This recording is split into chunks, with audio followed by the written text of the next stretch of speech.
Bora fazer um filme novo de sobrenatural? Bora? E qual vai ser a história? E se a gente fizesse eles se lembrarem? Mas vai ter alguma entidade nova perturbando eles? Alguma coisa assim? Não, eles só vão se lembrar. Genial.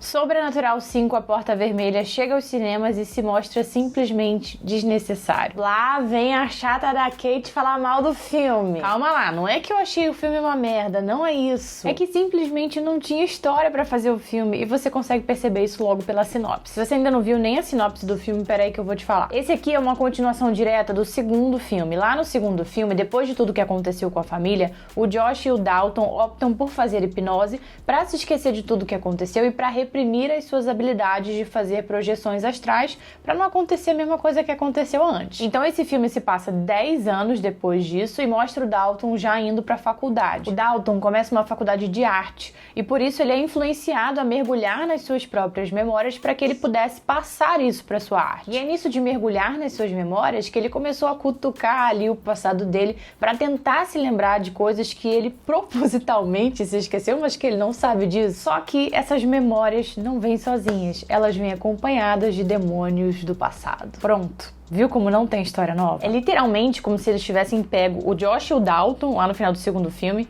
tivessem dito assim, vocês vão esquecer de tudo. Aí eles pegaram novamente o Josh e o Dalton agora no quinto filme e dissessem, agora vocês vão se lembrar de tudo. Essa é a história. Se eu pudesse definir Sobrenatural 5 em uma frase, seria uma história baseada em memórias. Ah, Kate, mas você diz isso porque tem muito flashback? Também, o filme realmente conta com vários flashbacks, mas isso é o de menos, porque afinal de contas, se a gente tá falando de uma história na qual os protagonistas estão tentando se lembrar do seu passado, faz todo sentido ter vários flashbacks. O problema, na minha opinião, está na inexistência de uma nova ameaça, portanto, a inexistência de uma nova história. A gente tá falando aqui de uma franquia que já está no seu quinto filme, então o que os fãs dessa franquia esperam? Uma nova história que justifique um novo filme. E além, a gente tá falando de uma franquia de terror, então o que os fãs esperam mais ainda? Novas ameaças, novos personagens ou pelo menos novas formas daquelas mesmas ameaças chegarem até os personagens. Eu vou dar um exemplo aqui de uma grande franquia de terror que teve 8 filmes, A Hora do Pesadelo. Toda vez que eles iam lançar um novo filme de A Hora do Pesadelo, eles mudavam ali tudo que dava pra mudar. Não dava pra mudar o vilão, tinha que ser o mesmo vilão,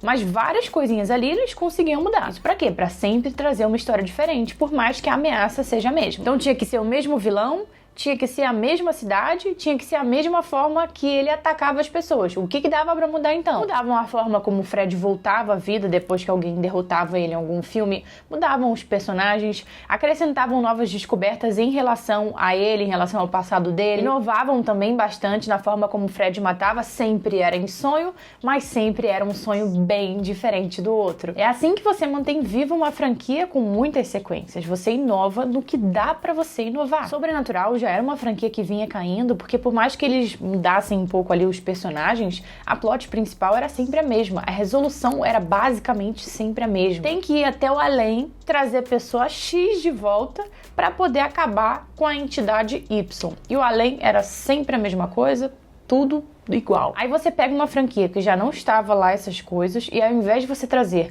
novos personagens, novas descobertas sobre o além, até lugares diferentes do além, coisas diferentes, você faz um quinto filme totalmente baseado em memórias, ou seja, totalmente baseado nas mesmas coisas dos filmes anteriores. Você olha para esse nome, A Porta Vermelha, e você pensa, opa, aí vem coisa nova, eles vão descobrir alguma coisa sinistra atrás dessa porta. Ou até mesmo, opa, eles vão descobrir que essa porta tem algum significado diferente. Mas não, porque essa porta vermelha é basicamente a mesma porta que apareceu nos 4 últimos filmes. E nesse novo filme, essa porta não tem nenhum significado diferente. Todo mundo já conhecia a porta vermelha dos outros filmes, ele não traz nenhum novo significado para a porta vermelha. Ele apenas recicla esse elemento dos outros filmes para enganar você, fazendo você pensar que a porta vermelha tem um significado super mirabolante, tem por trás dela uma história super mirabolante.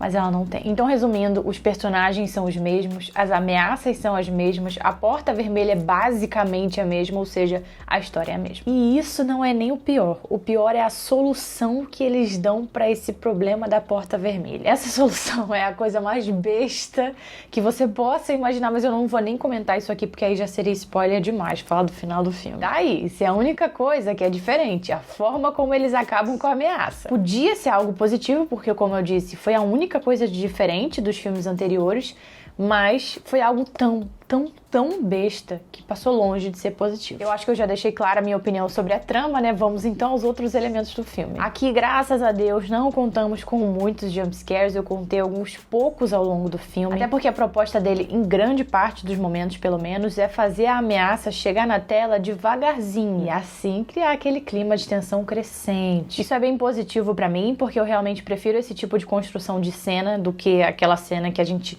tem certeza de que vai vir um jumpscare, fica só se preparando. Nesse tipo de cena a gente também fica se preparando para um possível jumpscare, mas é diferente, porque a gente já começa a ver que a ameaça tá entrando na tela ali devagarzinho, então já vai dando aquele gelo na espinha. Então sim, o filme conta com boas cenas de tensão, bem legais mesmo, então por mais que eu tenha achado a história extremamente fraca, nas cenas de tensão o roteiro acertou bem. O que pra muita gente é a única coisa que importa, né? Essas cenas de tensão. Tem gente que não tá nem aí pra história, só quer saber de se assustar. Esse, infelizmente, não é o meu caso. Eu ligo muito pra história. Mas se for o seu caso, você gosta de assistir terror assim só pra ficar nervoso, se assustar e tal, vai assistir Sobrenatural 5 que provavelmente você vai gostar. Agora, as cenas de tensão ficaram na medida certa, mas teve uma coisinha que passou do ponto, que foi o alívio cômico. O alívio cômico se faz presente em todas as cenas em que aparece uma personagem em específico e o uso dele ficou exagerado demais. Novamente, apenas nas cenas em que essa personagem aparece. Ela é realmente o alívio cômico do filme. Uma piadinha ou outra é uma coisa. Agora, essa personagem parece que foi colocada ali pra ser a palhacinha da história. A menina simplesmente não consegue ter uma conversa séria. Toda vez que ela abre a boca é pra falar alguma coisa engraçadinha. Você pode achar isso legal, mas eu não esperava isso de Sobrenatural, não. Eu tô acostumada com um nível de alívio cômico bem abaixo disso na franquia, que são aqueles momentos em que aparece o Specs e o Tucker, e nem é em todos os momentos que eles fazem alguma piada, são em alguns momentos bem específicos. Então ter ali uma personagem que não consegue falar sério quase nunca,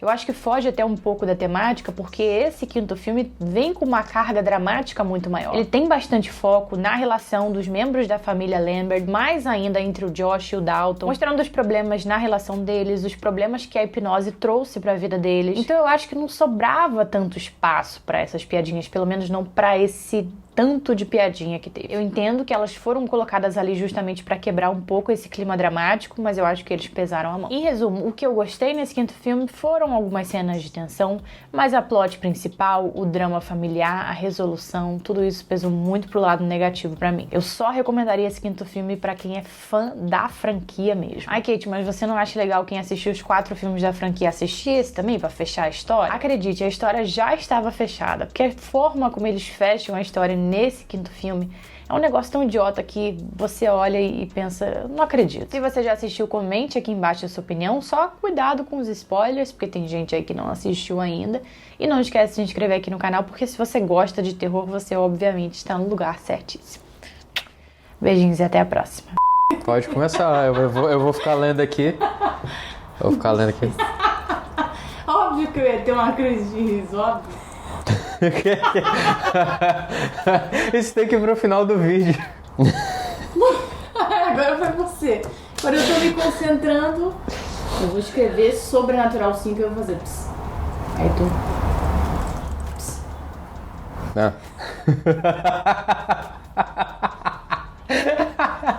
Eu vou fazer. Assim não dá. Assim não dá. Não dá. Ei.